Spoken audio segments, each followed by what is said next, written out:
সিরিয়ার একজন আলেম ছিল 1000 বছর আগের, অনেক আগের, যার নাম ছিল আব্দুর রহমান হাফফার।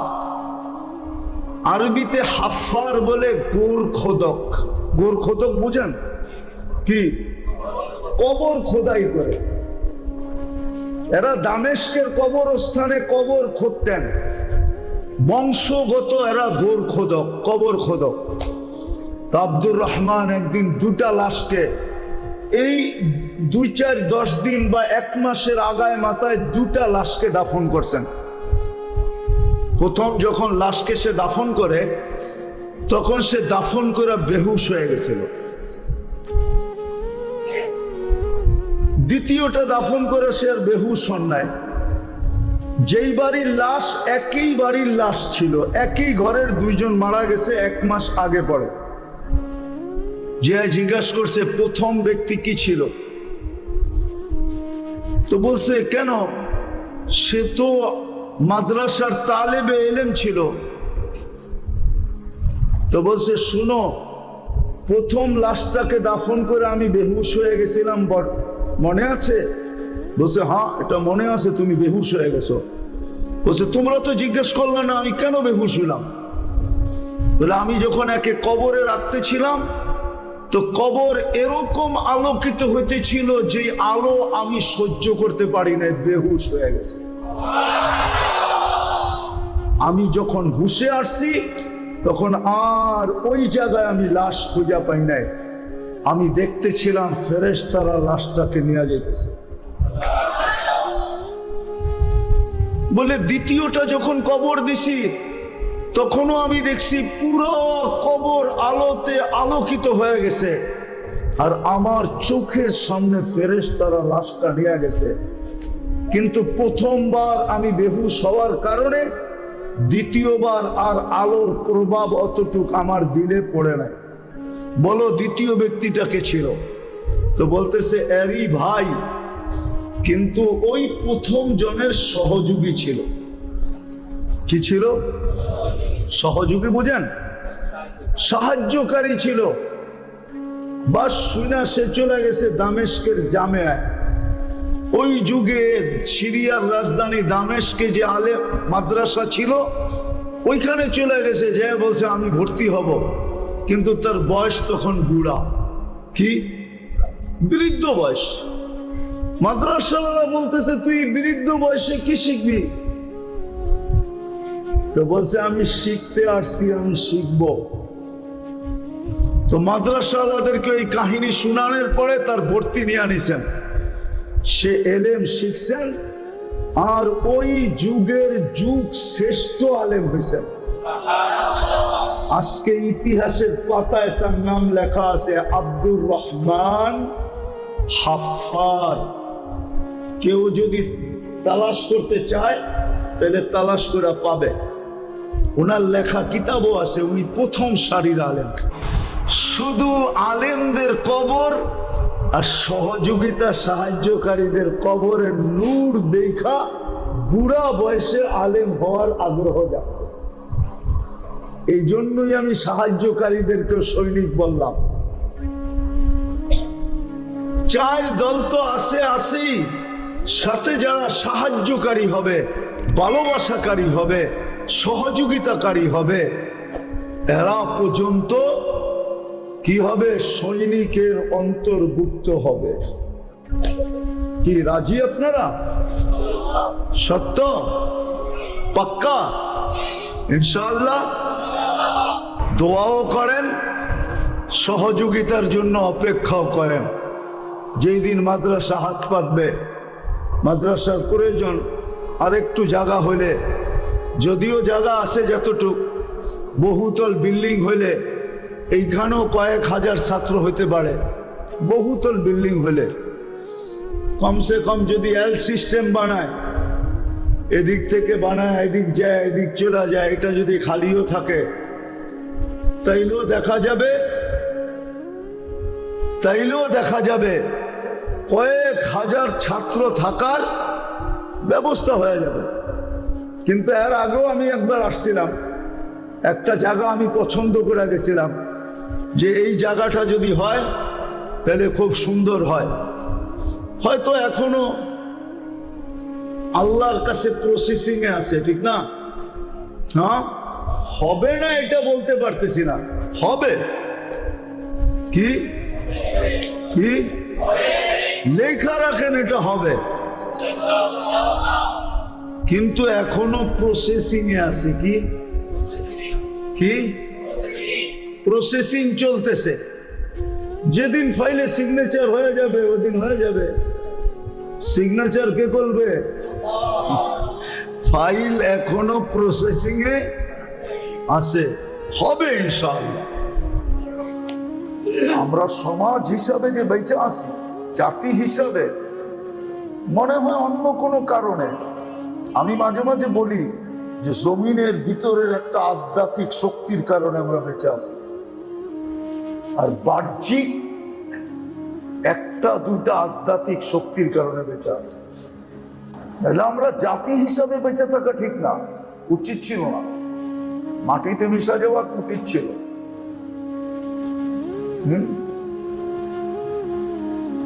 আবার মিডিয়ায় কথা চলে যাবে, তাহলে আপনার পরে স্বাধীন হইয়া আপনার চেয়ে 100 গুণ বেশি উন্নত হয়েছে। আপনি আগে স্বাধীন হইয়া আপনি আজ পর্যন্ত ওদের 100 গুণ নিচে আছেন কি করে?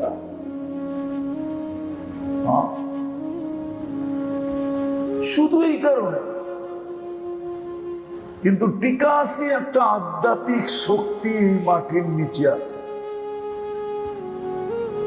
ওলামা মানবে কিনা জানি না, আমি এটা খুঁজে বের করছি। 2 সাহাবী যে সময় আল্লাহ রসুল হিজরত করেন নাই, ওই সময় আয়েশা এই মাটির নিচে ঘুমায় গেছেন। ওই কোরবানির আধ্যাত্মিক শক্তি মাটির নিচে আছে। আর কদমে কদমে মসজিদের আধ্যাত্মিক শক্তি আর মাদ্রাসা মক্তবের আধ্যাত্মিক শক্তি আর হযরত উলামায়ে কেরামের সমস্ত দীক্ষার দেওয়ার পরেও দীক্ষার সওয়ার শক্তি। তাহলে পুরো জাতি উলামাকে দীক্ষার দেয়। আপনি আমাকে সমীহা করলে কি হবে? আমার জাতি ভাইকে তো আপনি সমীহা করেন না। আর করলেও করে কি? এইটাই একটা দেশ যেই দেশে উলামায়ে কেরামের সমীহা করে কিসের বিদ্যুতে? কি জানি মাগরিবের পরে বললাম,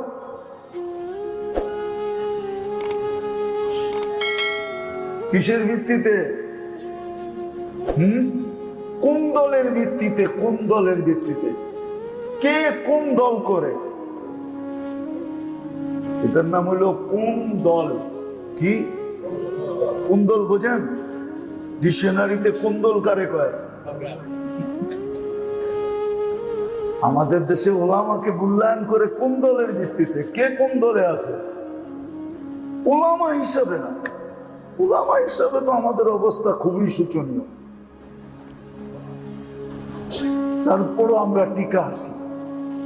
আল্লাহ আমাদেরকে হেফাজত করে। কোন দিন জানি আল্লাহ নারাজ হবে আর বড় খারাপদেরকে শায়েস্তা করার ব্যাপারে ভালো মানুষও চলে আসবে। আর হাদিসে ইঙ্গিত আছে, আনুহলিকু ওয়া ফীনা সালিহুন। আল্লাহ রাসূল বলেছে, ইদা কাসুরাল খাবাস, তখন ভালো লোকেরাও এই চাক্কির নিচে চলে আসবে, এই দুর্যোগের নিচে চলে আসবে। নাইলে কোরবানি ছিল এই জন্যই, 3 কারণে। আর এজহারে ভালোবাসার সবচেয়ে উত্তম পদ্ধতি ছিল লুকায়া করা, যেটা আরবরা করে। ওদেরকে যতই খারাপ বলেন আপনি, আমি ওদের শাসকদের কথা বলতেছিলাম, পাবলিকের কথা বলতেছি, ওরা লুকায়া করে। আমি চিনি, অনেককে চিনি, আমরা জানি এটা। দেখেন না, হজের পরে সব গোস্ত কই পাঠায়? হ্যাঁ হাজি কয় লক্ষ? নির্দিষ্ট থাকে তো, না থাকে না? হ্যাঁ হ্যাঁ একজনে একটাই তো করে। হ্যাঁ তাহলে এত লক্ষ লক্ষ পাঠায় কোত্থেকা? হাজি গণলে তো এতগুলা কোরবানি হওয়ার কথা না। কেননা গরু একটা 7 ভাগ, ঠিক? দুম্বা একটা, উট একটা, গরু আর উটেই তো ওই দেশে, ঠিক না? আর দুম্বা, ছাগল। তাহলে হাজির সংখ্যা হিসাবে হইলে এতগুলা আসে কোত্থেকা? আমার বুঝান, যুক্তি দিয়া। এতগুলা আসে ওই আরবদের গুলা, যেগুলা ওরা মাসবায় যায় করছে, সরকারি নির্দিষ্ট জায়গায় কোরা, ওইখানে সরকারকে বুঝাইয়া দিয়া চলে আসছে, কিচ্ছু নিয়ে আসে। আর বাকি সারা দুনিয়ার গরিব দেশে পাঠায় দিছে। আমাদের দেশে আনতে পারি না, এটা আমাদের দোষ। আসে কিনা এটাও জানি না, আসে কিনা। হ্যাঁ এটাও হইতে পারে, আমি কোনো অভিযোগ করতেছি না, বাকি আল্লাহ জানে আসে কিনা।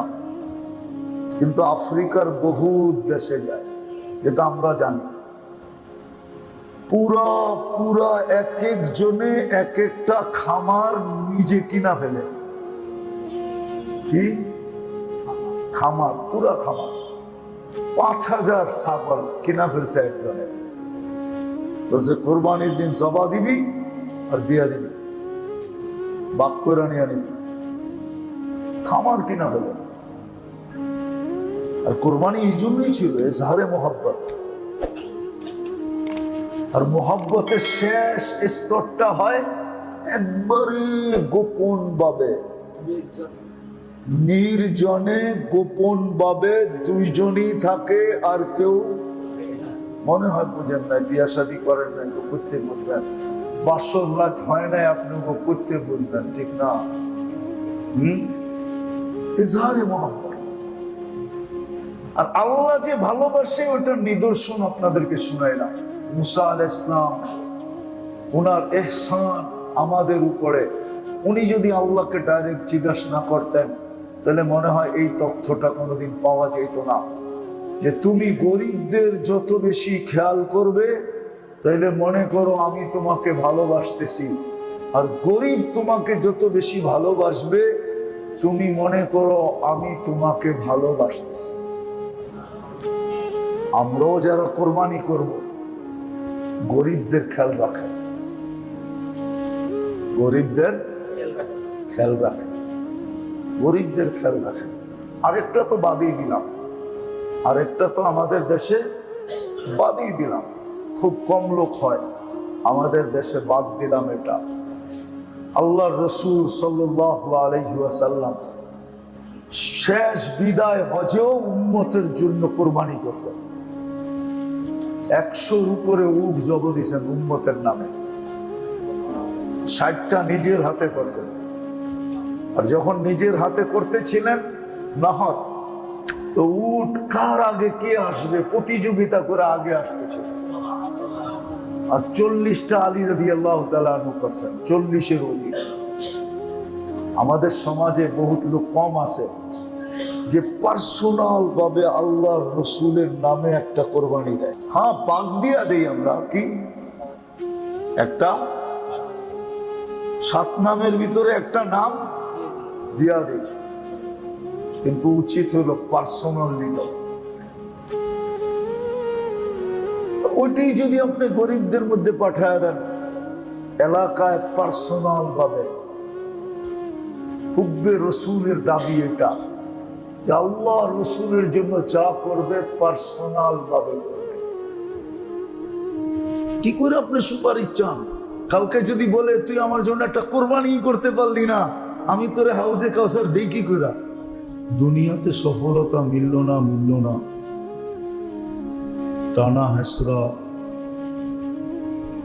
বা সংকীর্ণতা বা দারিদ্রতা, এর ভিতরেই জীবন কেটে গেল। তাতে কিছু আসে যায় না। 60-70 বছর, উঠতে গেলে 80-90 বছর, এইভাবেই কেটে যাবে। কিন্তু হ্যাঁ, এটাও একটা সত্য, এই দারিদ্রতা বা দুনিয়ায় অসচ্ছল হওয়া, এটারও একটা বিরাট বড় প্রতিদান রাখছেন। এটার যদি প্রতিদান না রাখতেন তাহলে একটা অভিযোগ ছিল, কিন্তু না, এটারও প্রতিদান আছে। দারিদ্রতারও একটা প্রতিদান আছে, ক্ষুধার্ত থাকারও একটা প্রতিদান আছে। কিতাবেই পাওয়া যায়, হাদিসেই সুস্পষ্ট ইঙ্গিত, ইন্না শিদ্দাতাল হিসাব লা ইউসিবুল জায় ইয়াউমাল কিয়ামা। দুনিয়ায় যাদের উপরে ক্ষুধার্ত আছে, দুনিয়ায় যারা ক্ষুধার্ত ছিল, সচ্ছলতার সাথে যারা ছিলেন না, কিয়ামতের কঠোরতা তাদের পর্যন্ত আসবে না। আল্লাহ কিয়ামতের কঠোরতার থেকে তাকে বাঁচায় দেবেন। কিয়ামতের দিন সর্বপ্রথম কাপড় ওদেরকেই পরানো হবে যাদের জীবনে, দুনিয়ার জীবনে ছিঁড়া ফাড়া কাপড় ব্যতীত ভালো কাপড় পরার সুযোগ হয়। এদেরকে সর্বপ্রথম জান্নাতের কাপড় পরাবে।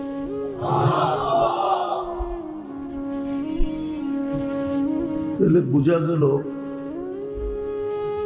একজন মানুষ যদি দুনিয়াতে অসচ্ছল থাকে তাহলে এটারও একটা বেনিফিট আছে, লাভ আছে, মূল্য আছে, মূল্যায়ন আছে। তো আল্লাহ মানুষকে সতর্ক করেন, আবার সুযোগও তৈরি করে দেন। আবার সুযোগগুলা মূল্যে ভরা, আবার সুস্পষ্ট ঘোষণা, এমন না যে জামিন দেওয়া।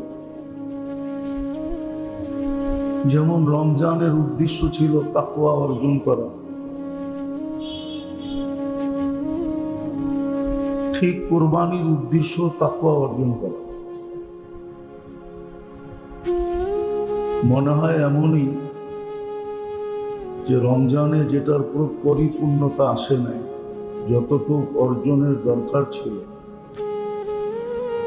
হয়তো দুনিয়াবি কোনো ঝামেলার কারণে,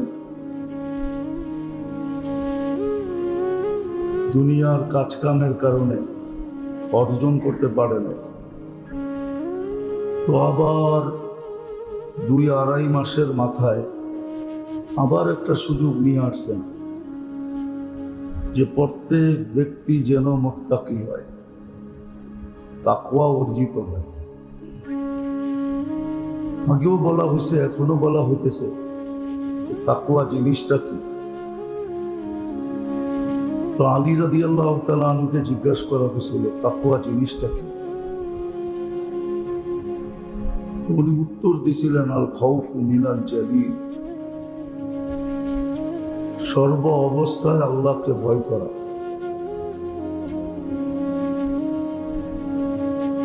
সর্ব অবস্থায় আল্লাহকে ভয় করা, একাকী হোক আর লোকালয়ে হোক, সূর্যের আলোতে হোক আর রাতের অন্ধকারে হোক। আল খাউফু মিনাল জালিল, আল্লাহকে ভয় করা।